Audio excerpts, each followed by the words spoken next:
गुढीपाडव्याच्या सर्वांना हार्दिक शुभेच्छा।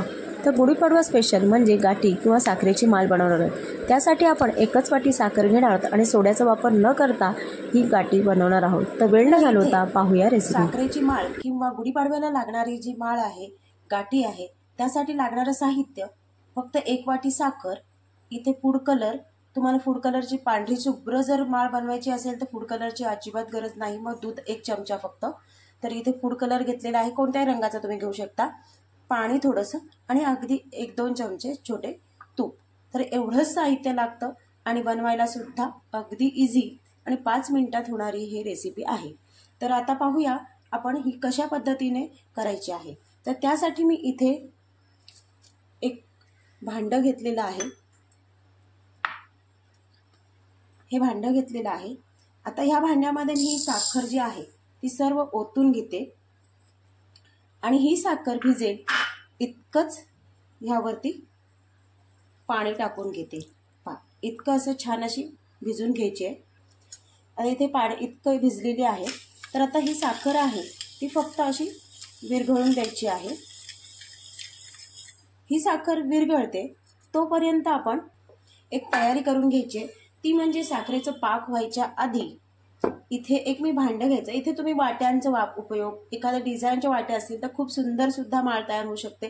तर माझ्याकडे डिझाईनच्या वाट्या नाही आहेत, त्यामुळे मी काय केलं, इथे आपण आप्यांचे जे हे आहेत छोटे छोटे वाट्याच आहेत त्याच्यामध्येच आपल्याला हे साच्यामध्ये आपल्याला सहजगत्या होऊ शकतं। तर मी इथे हा आप्यांचा साचा घेतलेला आहे आणि ह्या आप्यांच्या साच्याला थोडंसं मी साजूक तूप लावून घेत आहे। म्हणजे काय होईल की आपलं जे आपण जे बॅटर टाकणार आहोत साखरेचं पाक, किंवा आपण पाक म्हणता येणार नाही त्याला, तर जे काय आपण बनवणार आहोत ते चिटकणार नाही, खाली असं लागणार नाही, चिटकून बसणार नाही, ते व्यवस्थित सुटेल। आणि आपल्याला ते साखरेची माळ बनवायची आहे किंवा गाठी बनवायची आहे, त्यासाठी आपल्याला लागणार आहे एक दोरा। तर आता हा दोरा घेतलेला आहे एक इथे। आता समजा मी ह्या जे तूप लावले त्याला इथे असं चिटकवून घ्यायचं, म्हणजे ते सटकणार नाही दोरा। आता इथे असं सगळीकडे आपण लावून घेऊया। इथे पहा सर्वीकडनं दोरा व्यवस्थित लावून घेतलेला आहे। तर इथे किती वाट्या तयार होणार आहेत आपल्या, किंवा गाठी जी माळ आहे त्याच्या वाट्या किती तयार होईल, 1 2 3 4 5 6 7 8 आणि 9। तुम्ही छोटे सुद्धा बनवू शकता, तुम्हाला मोठी हवे तर मोठी सुद्धा बनवू शकता। तर आता इथे आपण हे बाजूला ठेवूया आणि हे साखरेचं पाक आहे ते विरघळण्यासाठी आपण गॅसवरती ठेवूया। हे साखरेचं पाक सारखं ढवळत राहायचं आहे आणि ही साखर जी आहे ती विरघळून घ्यायची आपल्याला। ह्याचं खूप असं घट्ट पाक बनवायचं नाहीये, तुम्ही फक्त एक ट्रिक वापरायची आहे जेणेकरून आपली कशा पद्धतीने साखरेचं पाक हवंय ते आपल्याला कळेल आणि झाले की नाही तयार हेही कळेल। तर आता आपण हे साखरेचं पाक तयार करून घ्या। साखर जितकी स्वच्छ असेल तितकी आपली पांढरी शुभ्र अशी आपली ही जी साखरेची माळ तयार होते, जर तुम्ही पांढरी शुभ्र बनवायची असेल तर। आणि फक्त ह्याच्यामध्ये आपल्याला टाकायचं असतं दूध। दुधाचा 1-2 चमचा टाकला की आपली ही पांढरी शुभ्र माळ तयार होते। पण त्यासाठी आपल्याला हा पाक तयार करून घ्यायचा आहे। तर पाक तयार करताना कितपर बनवायचं आहे ते पहा आणि मला नक्की कमेंट्समध्ये सांगा की आजची रेसिपी तुम्हाला कशी वाटली। अगदी 2-3 मिनिटांमध्ये तयार होणारी ही साखरेची माळ आहे। काहीही जास्त आपल्याला घरातलं साहित्यामध्ये सर्व होतं आणि आपल्या घरच्या घरी खुसखुशीत आणि सोड्याचा वापर न करता आपण ही आजची माळ बनवणार आहोत। इथे कुठल्याही प्रकारचा सोडा वगैरे वापरायचा नाहीये। तर आपली ही ट्रिक आपण वापरूनच आता साखरेचा पाक तयार करून घेतल्यानंतर पुढे पाहूया। इथे जो साखरेला वरती पाकाला जो फेस आलाय तो आपण थोडासा काढून घ्यायचा आहे, कारण की जी साखरेमध्ये काही वेळा आपली थोडीशी काळपटपणाची असू शकते, काळपटपणा असू शकतो किंवा कचरा असू शकतो, तर ते हा पाकातून काढून टाकायचं। त्यामुळे जो फेस आलाय तो थोडा वरच्यावर टाकून द्यायचा आहे काढून। काहींची साखर जी असते ती ब्लॅक कलरची असते, त्यामुळे मग काही वेळेला तो कचरा वरती येतो। तर इथे माझी साखर चांगली स्वच्छ होती, त्यामुळे पहा कुठेही प्रकारचा इथे कचरा दिसत नाहीये किंवा काळपट असं हे दिसत नाहीये पाक। पण आपला हा पाक अजूनही तयार झालेला नाहीये। साखर विरघळले, चांगली उकळी येऊन द्यायची आहे, हलवत ढवळत राहायचं आहे आपल्याला। इथे आपल्याला 2 ते 3 मिनिटं लागलेले आहेत पाकाला, पण हा पाक तयार झालाय की नाही हे कसं चेक करायचं तर ते पाहूया आपण। इथे मी एक डिशमध्ये पाणी घेतलेलं आहे थोडंसं अगदी, आणि ह्यामध्ये जे पाक बनवलेला आहे ते ह्याच्यावर थेंब टाकून घ्यायचं आहे। हे पहा तसंही ओघळत नाहीये खूप असं। तर आता इथे आपण हा थोडा गार होऊन देऊया। पाण्यामध्ये, कारण खूप गरम आहे हा. इथे पहा हा गोळा तयार होतोय,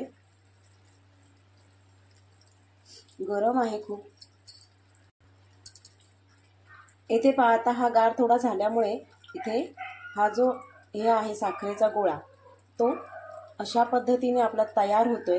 हा जरी खाली पडत असेल तर थोडा बघा असा ह्याच्यावर घेतल्यानंतर हा साखरेचा पाक पहा किती साखर स्वच्छ होती, त्याच्यामुळे एकदम पारदर्शक झालेली आहे. तुम्हाला साखरेचा हे जर पांढरं शुभ्र हवं असेल त्याच्यामध्ये आपण दूध टाकून आपण पांढरं शुभ्र करू शकतो. तर आता हाही साखरेचा पाक आपलं तयार झालेला आहे याचा अर्थ. तर आता ही साखरेचं पाक तर तयार झालंय, पण ही साखरेची माळ अगदी खुसखुशीत तयार होण्यासाठी, कडक न होता खुसखुशीत तयार होण्यासाठी ह्यामध्ये आपण जो तूप घेतला होता तो टाकून घ्यायचा आहे. सर्व तूप छान मिक्स करून घ्यायचं आहे. ह्यामुळे आपली जी माळ आहे, गाठी आहे, ती अगदी खुसखुशीत तयार होणार आहे. आणि इथे मला आता ही जी माळ आहे ती मला रंगीत बनवायची आहे, त्यामुळे मी इथे फूड कलर वापरते. तुम्ही पांढरं नुसतं वापरायचं असेल तर त्यासाठी तुम्ही दुधाचा वापर करा. तर इथे मी फूड कलर घेतलेला आहे अगदी थोडा, तो ह्यामध्ये टाकून घेते. गॅस बंद करून घ्यायचा आहे. तुम्हाला जो कलर हवा आहे तो तुम्ही इथे वापर करू शकता. तर आता इथे पहा मी रेडिश कलरमध्ये वापर केलेला आहे.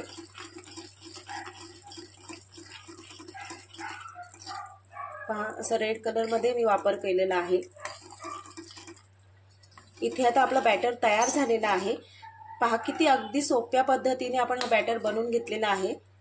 आता आपण लगेचच गरम असतानाच हा भरून घ्यायचा आहे. आपण इथे केशरी कलरचा वापर केलेला आहे किंवा लाल कलरचा वापर केलेला आहे, म्हणून ह्या दोऱ्याला मी थोडंसं केशरी कलर लावून घेतलेला आहे. कारण की जेव्हा आपण दोऱ्यामधनं वरून जेव्हा आपण ह्याचे बॅटर टाकणार आहोत त्या टायमाला ते दोरा पांढरा असा आपला दिसू शकतो, त्यामुळे मी ह्याला त्याच फूड कलरचा हात लावून असं रंगीत दोरा तयार करून घेतलेला आहे. आणि आता आपण जे बनवलेलं जे दोरा वगैरे लावून घेतलेला आहे त्यामध्ये सर्व बॅटर टाकून घ्यायचं आहे. हा बॅटर जो गार व्हायला अगदी 5 मिनिटाचा वेळ लागतो. जर का फॅन चालू असेल तर 2 ते 3 मिनिटामध्ये आपलं बॅटर एकदम गार होऊन मस्त अशी तयार होते, ती म्हणजे गाठी किंवा साखरेची माळ. गुढीपाडव्याला लागणारी जी साखरेची माळ तुम्ही अशा पद्धतीने साध्या, सोप्या आणि कमी खर्चामध्ये घरच्या घरी बनवू शकता. तर आजची जी मी तुम्हाला रेसिपी दाखवलेली आहे किंवा गाठीची जी रेसिपी दाखवली आहे ती कशी वाटली कमेंट्समध्ये नक्की सांगा आणि चॅनलला सबस्क्राईब करा, साईडची बेल आयकॉन दाबा. तर आता आपण इथे सगळं बॅटर भरून घेतलेलं आहे. हे 5 मिनिटासाठी आपण वाट बघूया आणि मग आपली साखरेची माळ तयार कशी होते ते पाहूया. तर आता आपले 5 मिनिटं झालेले आहेत. साखर छान थिनलेली आहे. आपल्या मस्त अशी तयार झालेली आहे साखरेची माळ. तर अशी बोटाने आपण सरकवल्यानंतर ही साखरेची माळ सहजगत्या निघते. तर मस्त अशी तयार झाली आणि खुसखुशीतसुद्धा झाले, कारण काढतानासुद्धा त्याची खुसखुशीपणा आपल्याला दिसून येतो. कारण साईडना अगदी कडकपणा नसल्यामुळे, साईडला तुम्हाला खुसखुशीत असल्यामुळे ते साईडला कण दिसत आहेत. तर आता इथे झालेली आहे तयार साखरेची माळ. तर तुम्हाला आजची रेसिपी कशी वाटली पहा. अगदी तुम्ही 2 बोटांनी अशी हे फोडल्यानंतर सुद्धा आतमध्ये जाळी दिसते, त्याचप्रमाणे मस्त अशी खुसखुशीत दिसत आहे. तर तुम्हीसुद्धा नक्की अशा पद्धतीने घरच्या घरी गुढीपाडव्याची तयारी करा आणि कमेंट्समध्ये नक्की सांगा आवडली का ते.